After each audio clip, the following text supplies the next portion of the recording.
मंजे TV India में आप सभी का स्वागत है।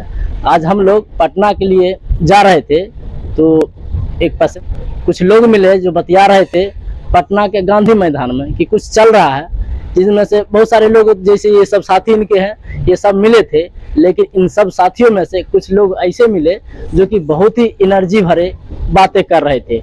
उनमें से एक है जिनका नाम उदय जी है। ये दरभंगा यूनिवर्सिटी के पूर्व छात्र नेता रह चुके हैं। चलिए इनसे बातचीत करते हैं कि पटना आखिरकार ये क्यों जा रहे हैं। इनके अपने बारे में कुछ जानकारी ये शेयर करेंगे। धन्यवाद मंजे जी।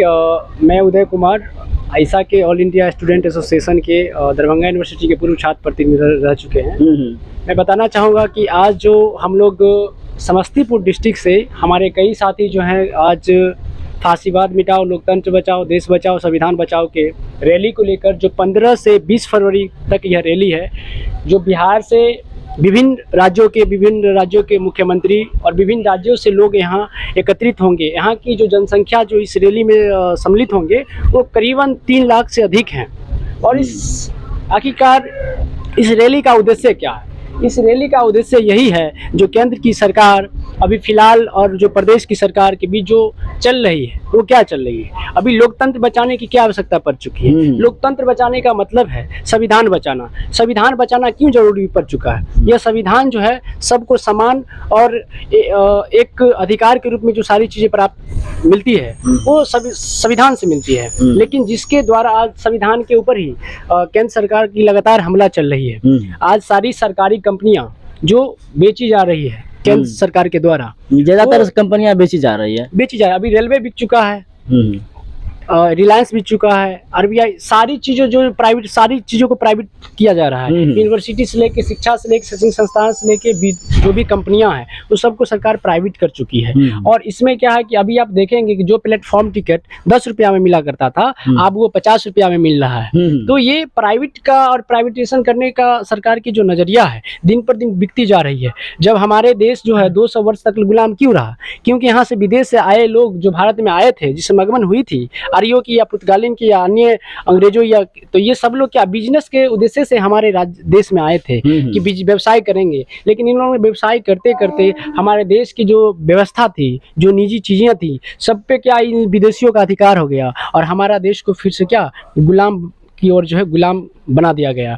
लेकिन आज मौजूदा सरकार जो केंद्र की सरकार है वो क्या कर रही है? हमारी चीजों को दिन पर दिन बेचती जा रही है जैसे कि उसका बाप का संपत्ति हो, है कि नहीं? तो हमारा ये चीजें हैं, ये पब्लिक की चीजें हैं। ये मोदी की या किसी केंद्र सरकार की जो है जो ये देश की संपत्तियों को बेचकर और केवल मुकेश अंबानी को ही सौंपने जा रही है। जो उसकी मित्रता चल रही है कि देश बेचकर मोदी अडानी भाई भाई और देश बेचकर खाई मलाई, ये चल रहा है। ये सिलसिला जो है वो देश के हित में नहीं है। ये देश को गुलाम बनाने का ये एक सरकार की एक साजिश है और लोकतंत्र की हत्या है, जो किसी भी गरीब व्यक्ति को एक गरीब जो है और गरीब होते जा रहा है, अमीर जो है और अमीर होते जा रहा है। आप देखेंगे कि सरकार 2020 में नई शिक्षा नीति लाई है, एनईपी। जो शिक्षा नीति का उद्देश्य है कि गरीबों को शिक्षा से वंचित रखना और उसको शिक्षा से दूर करने का सरकार की पूरा ये प्रयास है। वो चाहती है कि गरीब जो है जो इलिटरेट है वो इलिटरेट ही रहे, ताकि पढ़ने नहीं देने का उसका नीति चल रहा है। वो इसलिए कि ना वो पढ़ेगा, ना क्वेश्चन करेगा, ना सवाल करेगा। ठीक है। अभी आप देखिए हैदराबाद यूनिवर्सिटी, इलाहाबाद यूनिवर्सिटी, यहाँ पे नई एजुकेशन पॉलिसी जो है लागू हो चुका है। केंद्र की सरकार हो या राज्य या प्रदेश की सरकार हो, ये दोनों जो है जब भी कोई योजना आएगी वो लोकसभा विधानसभा में पारित होगा, विधानसभा के बाद लोकसभा में पारित होता है। लेकिन कोरोना के महामारी के दौर में यह सरकार नई एजुकेशन पॉलिसी लेके आई है देश में, और न तो केंद्र में पारित हुआ है, नहीं लोकसभा में पारित हुआ है, नहीं विधानसभा में पारित हुआ है। और ये जबरन जो है लोगों के ऊपर थोपा जा रहा है। ये संविधान और लोकतंत्र की हत्या है। ये जो आप पटना जा रहे हैं ये सब लोग लेकर के जा रहे हैं, ये बताइए ये जो लोग जा रहे हैं साथ में ये रैली में, ये रैली है या क्या? ये तो अभी बताइएगा। ये बताइए, इस देश में, हमारे देश में भगत सिंह जैसे भी देश के लिए शहीद हुए हैं। और फातिमा शेख भी को भी आप जानते होंगे, सावित्रीबाई फुले को भी जानते होंगे। इन लोगों को क्या मिला? इन लोगों ने क्यों शोषित पीड़ित को उठाना चाहा? क्यों? क्योंकि देश हित में जब महिलाओं को पढ़ने का अधिकार नहीं था तो माता सावित्रीबाई फुले ने लोगों को जबरदस्ती भोरा में उठा उठा के और चोरा चोरा के उच्च वर्ण को लोगों को पढ़ने का अधिकार था। उस समय महिलाओं को पढ़ने का अधिकार नहीं था, तब सावित्रीबाई फुले ने लोगों को शिक्षित बनाने का काम किया था।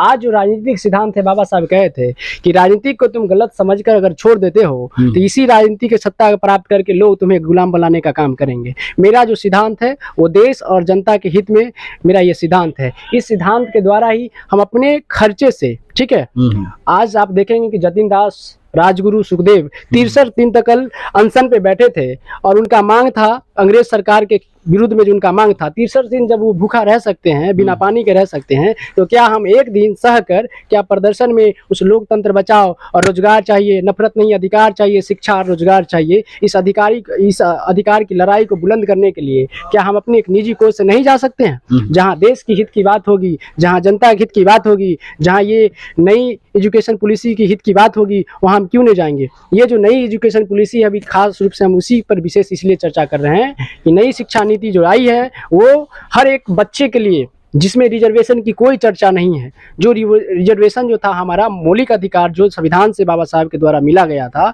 वो आरक्षण आज खतरे में है। क्यों खतरे में है? आज 3000 वर्ष तक हम लोगों पे जो है SC ST OBC पे सारे लोगों ने राज किया, जो उच्च वर्णों को जो ये धर्म में बनाया गया था। मैं उस चीज को इसलिए दोहरा रहा हूँ कि 3000 वर्ष तक वो चीजें रहा, पूरा 100% आरक्षण उसका अधिकार रहा। लेकिन आज 70 वर्षों से जब बाबा साहब के संविधान के लागू 1950 में जब संविधान लागू हुआ कानूनी रूप से, उस समय के बाद से आज 70-72 सालों में केवल आरक्षण मिला है, तो उसका क ख ग भी लोग नहीं जानता था कि आरक्षण क्या है। अब जब लोग समझ पा रहे हैं तो उसका लाभ जब लेने जा रहे हैं तो उन्हें विरोध कर रहा है। तो इन लोगों को जो 100% 3000 वर्ष से आरक्षण मिला था तो इन लोगों को कोई दिक्कत नहीं था। अब जब ये 10% या थोड़ी सा आरक्षण मिल रहा है तो इन लोगों को पेट में ज्वालामुखी फूट रहा है। यही सिद्धांत को लेके हम लोग आरक्षण बचाओ, लोकतंत्र बचाओ और संविधान बचाओ, रोजगार की मुद्दा हो, शिक्षा की मुद्दा हो, या देश की मुद्दा हो, या लोकतंत्र पे हमला हो, इस सब को लेके हम लोग जो है आज गांधी मैदान में एकत्रित हो रहे हैं। हमारे बहुत सारे साथी जो हैं समस्तीपुर से लगभग 2500 के जनसंख्या के रूप में आ रहे हैं। हर डिस्ट्रिक्ट से और बिहार के कोने कोने से लोग और राज्य, इस देश के विभिन्न राज्यों से लोग यहाँ आ रहे हैं। इस रैली में हमारे बिहार के वर्तमान मुख्यमंत्री श्री नीतीश कुमार और उप मुख्यमंत्री तेजस्वी यादव, ये सब लोग हम लोग के गठबंधन के तले इस प्रदर्शन का जरिया जो है सीधा केंद्र सरकार को दिखाना है कि ये जो है तानाशाही सरकार जो संविधान के विरुद्ध जा रही है, ये हम नहीं चलने देंगे। यहाँ केवल मोदी का या अडानी या मुकेश अंबानी जो है ये चल रहा है, इस सब का नहीं राज चलने वाला है। आप देखिए कि एक जो गरीब है जिसके यहाँ 50,000 हो तो उसके यहाँ 50 बार नोटिस जाता है कि आप पैसा जमा कीजिए तो आपको जेल हो जाएगा। अभी जो फिलहाल अभी मुकेश अंबानी का देख रहे हैं ना कि हम अब इससे पहले भी आपको बोले थे कि मोदी अडानी भाई भाई और देश बेचकर खाए मलाई, तो ये सिलसिला चल रहा है। गरीब की जनसंख्या जो अभी है, अभी भुखमरी का मात्र इस देश की 100% जो संपत्ति है वो मात्र इस देश में 21 लोगों के पास ही है। बाकी बस 70% जो लोग हैं वो 30% में लपटे हुए हैं इस देश की 30% संपत्ति में। अभी आप देखिएगा कि नीरव मोदी हो, ठीक है, ये सब भाग गया, LIC का जो है पूरा कर दिया। क्या सरकार चाहे तो क्या वो विदेश में उस पर ऊपर कार्रवाई नहीं की जा सकती? बिल्कुल कार्रवाई कर, कानूनी है या नहीं है ना? अभी आप देखिए कि 29 खरब 98 अरब 93 करोड़ 20 लाख रुपया मुकेश अंबानी के ऊपर कर्ज है। कल के होके अगर मुकेश अंबानी भाग जाए तो क्या वो मुकेश अंबानी या किसी सरकार की बाप का पैसा नहीं था ना? वो तो आम जनता का पैसा है जो बैंक में जमा है, जो एक दूसरे को लोन दिया जा रहा है। गरीब को कहाँ लोन मिल रहा है? जाता भी है तो 20-30 लिया जा रहा है। तो ये चीजें जो है चल रहा है, इसको कैसे खत्म किया जाए? ठीक है, किसी एक पक्ष में ही सारी चीजों को, संपत्ति को रखते हैं, विचार को रखते हैं, उसी के लाभ के लिए रख दें और मुकेश अंबानी को हम रेल बेच दें, रिलायंस बेच दें, एयरपोर्ट बेच दें, सब कुछ उसी को दे दें। ये कहते हैं डिजिटल इंडिया। क्या है डिजिटल इंडिया? क्या बिहार का शिक्षा मंत्री जो चंद्रशेखर जी है, ये जो रामचरित्र मानस पर जो टिप्पणी की है, इसके बारे में आपका क्या राय है? अपना राय बताइए। देखिए, जो हमारे वर्तमान बिहार के शिक्षा मंत्री श्री प्रोफेसर चंद्रशेखर जी ने जो कहा है वो सही चीज को कहा है।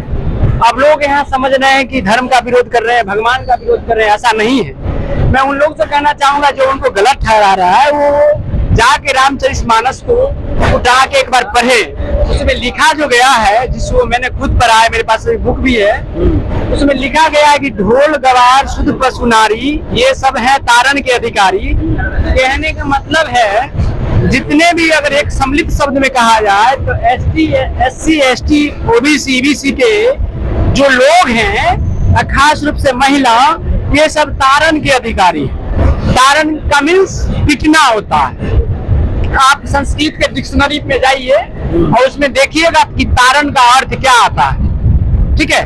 तो उसमें बीटिंग, स्ट्राइक और सारी चीज इंग्लिश में आता है। दूसरे का मतलब हुआ पिटना, लपियाना, जुदाना, ठीक है। ये सब मारने के अधिकारी हैं। मतलब ढोल को आप जितना पिटिएगा उसका जो है साउंड उतना बेहतर देता है। उसी प्रकार जो महिला है और जो शूद्र है उसको आप लतिया के मार पीट के ही उसका ही वो अधिकारी है। उससे जितना लतन मुतन जुतन देंगे वो सही रहेगा। राजद के जो नेता है, जितने भी राजद के विधायक है या फिर नेता है, वो सब के सब जो चंद्रशेखर जी के द्वारा दिया गया बयान है, तो तुलसीदास के द्वारा जो लिखा गया है रामचरितमानस में, इस लाइन को हटा देना चाहिए। आपका विचार क्या कहता है कि इसको हटाना चाहिए या फिर इसको शामिल करना चाहिए? देखिए, मेरे अनुसार से तो हम कहेंगे कि इसे हटा देना चाहिए और संविधान ही रहना चाहिए। तो क्या आप इसे सहमत हैं? क्या ऐसा आप करते हैं तो मेरे लिए तो अति उत्तम है। लेकिन सबसे पहले बात कहेंगे कि रामचरितमानस कोई ग्रंथ नहीं है, ये एक साहित्य है और साहित्य से कभी देश नहीं चल सकता है और साहित्य का विरोध करने वाले को कभी गलत नहीं कहा जा सकता है। रामचरितमानस में यही नहीं बल्कि पूरा मनुस्मृति का स्मरण करते हुए उसमें केवल उच्च और नीच का भावना और भेदभाव की भावनाओं के बारे में रामचरितमानस में लिखा गया है।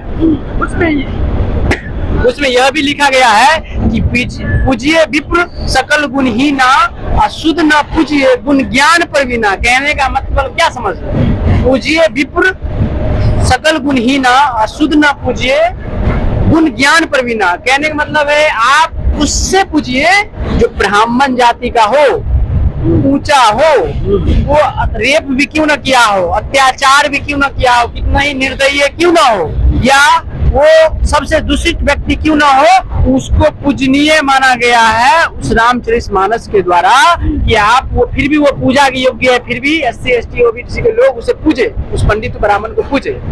लेकिन शूद्र कितना हो, ज्ञानी क्यों ना हो, वो कभी पूजनीय नहीं हो सकता है, वो कभी पूजनीय नहीं हो सकता है। यही पूजिए विप्र सकल गुणहीना, शुद्ध न पूजिए गुण ज्ञान प्रवीणा, इसका तात्पर्य हिंदी में यही आता है।